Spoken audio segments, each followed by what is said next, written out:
Hey guys, Ace here and welcome to PHP tutorial number 12 now.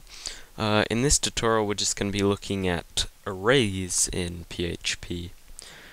So first of all, the question I'm sure you're all asking yourselves, what is a PHP array? Or what is an array?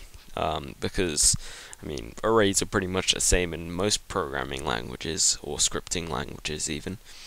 Let's take a look at this, well, pretty crap, but nonetheless, diagram, I guess you could call it.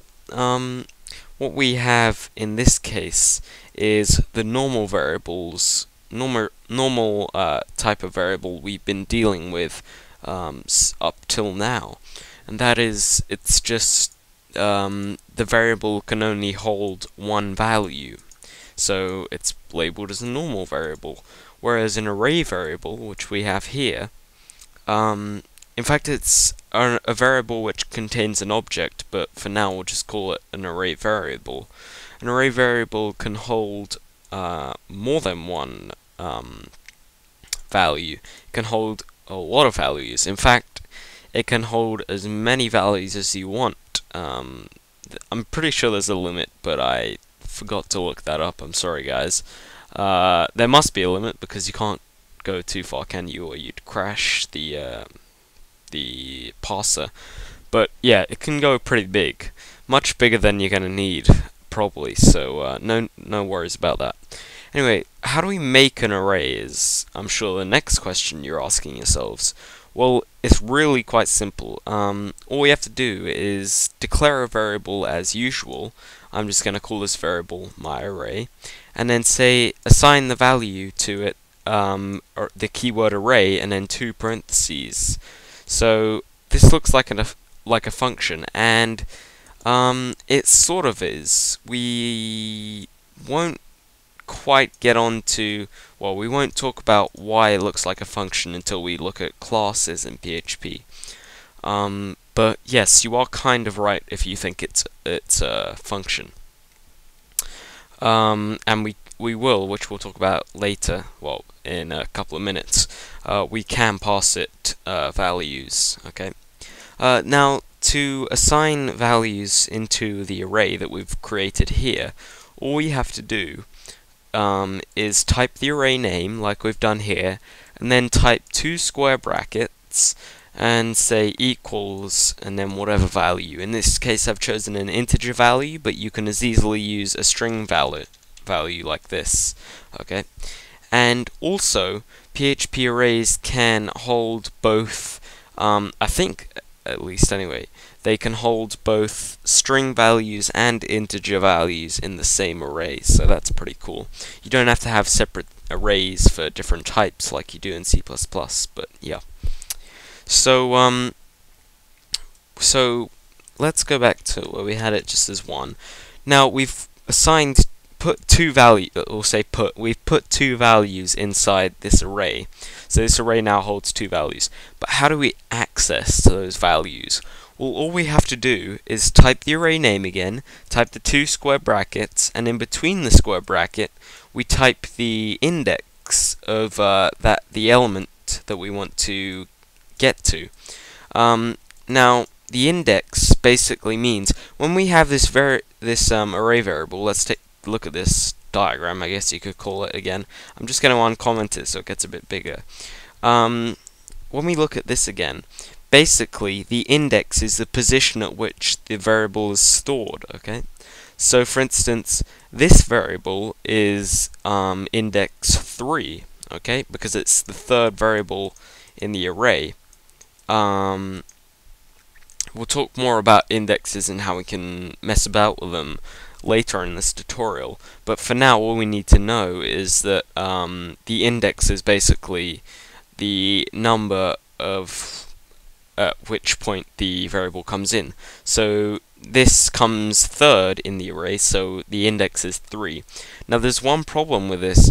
In PHP and a lot of other programming / scripting languages, you know, you get the gist, we have what's called the 0 offset, which means that the array starts at index 0, not index 1. So this isn't actually index 1, this is index 0.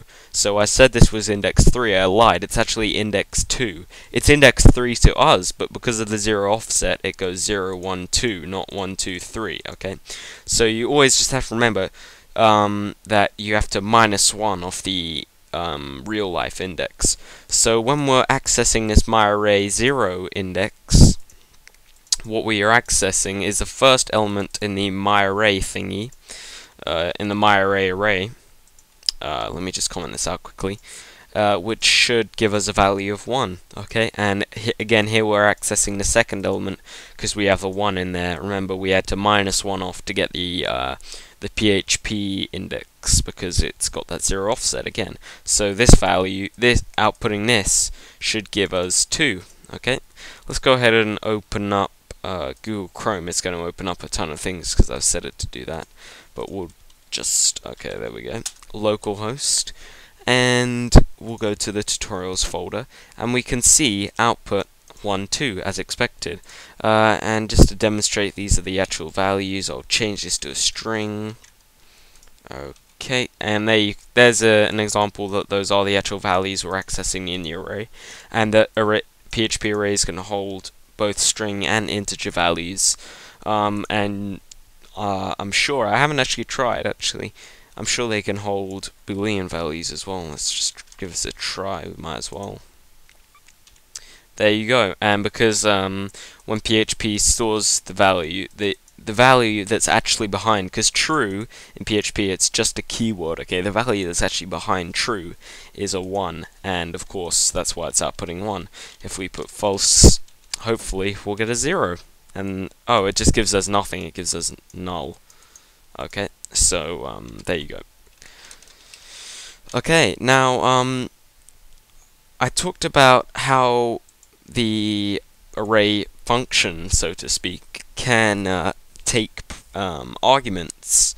Okay, and what those are, the way it takes the arguments, if we supply it arguments, it will set those as values inside the array.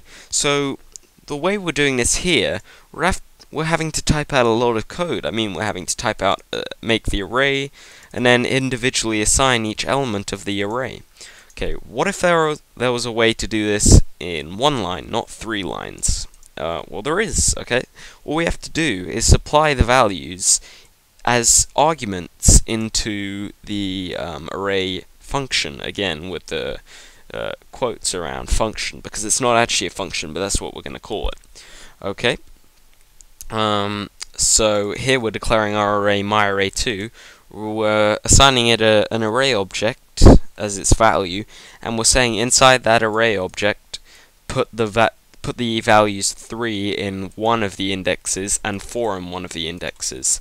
Okay, and by default PHP puts those values at the first and second indexes in the array. So to access the first element in our argument list, we'll use a 0, and the second we'll use a 1. So let's see if this outputs correctly.